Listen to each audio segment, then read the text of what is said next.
A young soldier, born in the heart of West Africa, who rose from humble beginnings to shake the foundations of global power. A man whose bold vision has challenged empires, whose revolutionary spirit awakened a continent, and whose leadership has become a symbol of African dignity, resistance, and rebirth. This is not just the story of a president. This is the story of Ibrahim Traoré, a new face of power in Africa. A man rewriting history with courage, clarity, and commitment. Ibrahim Traoré was born on March 14, 1988, in Burkina Faso, a nation burdened by decades of instability, poverty, and colonial legacy. From a middle-class family, he grew up in a world shaped by hardship. But from a young age, he displayed leadership, curiosity, and a fierce sense of justice.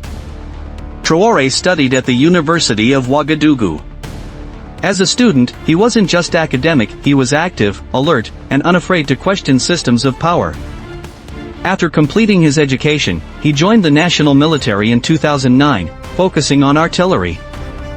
It didn't take long before his bravery stood out. He was deployed in northern Burkina Faso, a region plagued by jihadist insurgency. There, he wasn't just a soldier. He was a strategist, a protector, and soon, a hero to the people. Locals began to admire not just his military precision, but his empathy and respect for civilians. By 2020, Burkina Faso had become a battleground not just against extremists, but against corruption, instability, and foreign manipulation. Frustration simmered. The military grew restless. The people grew desperate. And then, on September 30, 2022, everything changed. Ibrahim Traoré launched a swift and calculated coup. He overthrew Paul-Henri Sandaogo Damiba, a leader widely seen as corrupt and disconnected from the people. But this was no ordinary power grab. Across the nation, people poured into the streets in support. Young men and women danced in celebration. The French embassy was surrounded. Russian flags flew high in defiance of colonial influence. In his first speech as leader, Traoré declared, "We did not come just to take power. We came to build a new system where Africans are sovereign, self-reliant, and truly free." It was a declaration of war, not against nations, but against the old order. Immediately, Traoré made bold moves. He expelled French military forces from the country, saying, "This is our land. We will no longer accept foreign control over our destiny." He shut down foreign bases and reactivated national intelligence units to rebuild autonomy. Instead of turning westward, he turned to Russia. He established defense and economic ties, and even collaborated with the Wagner Group for security assistance.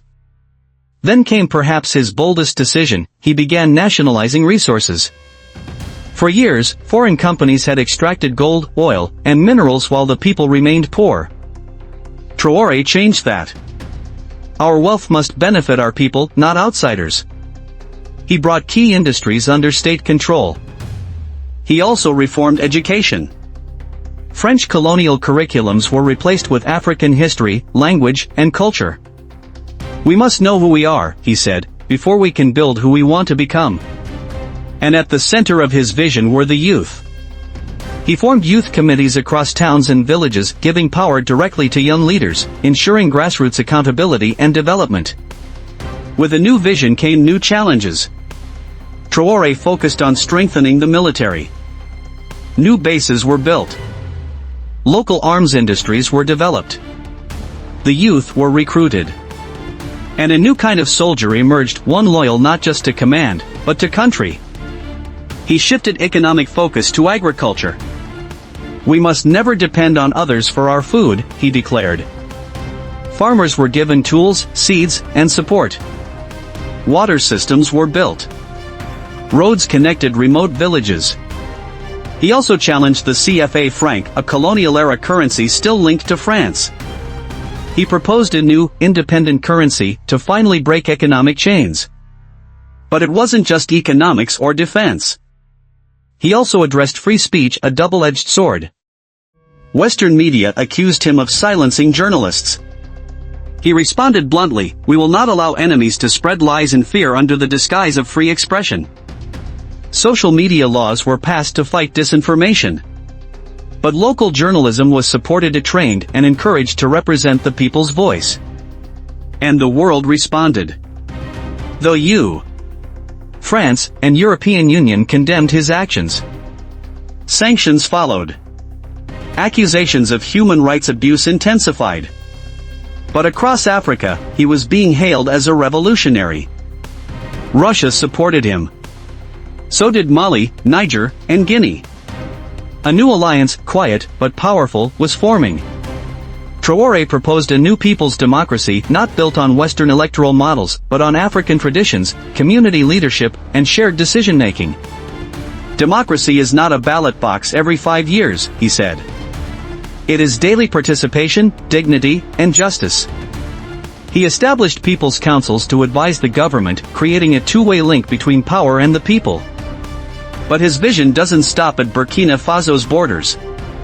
He dreams of a unified African defense alliance, a Pan-African currency, a proud, educated, self-reliant continent. He launched scholarship programs, planned regional universities, and encouraged scientific innovation. To millions, he is now more than a president. He is a movement. From Mali to Guinea, across villages and cities, Ibrahim Traoré is a rising symbol of African rebirth. And at the United Nations, he sent a final message: we are African. We are not weak. We are not slaves. And now, we are awake. This is the story of Ibrahim Traoré. Not just a soldier. Not just a president. But a symbol of a people awakening. A man who reminds us that with clarity of purpose, honesty of vision, and the courage to stand alone, even the smallest nations can rise. This is not just the story of Burkina Faso. It is the story of Africa's next chapter, and perhaps, the story of all of us.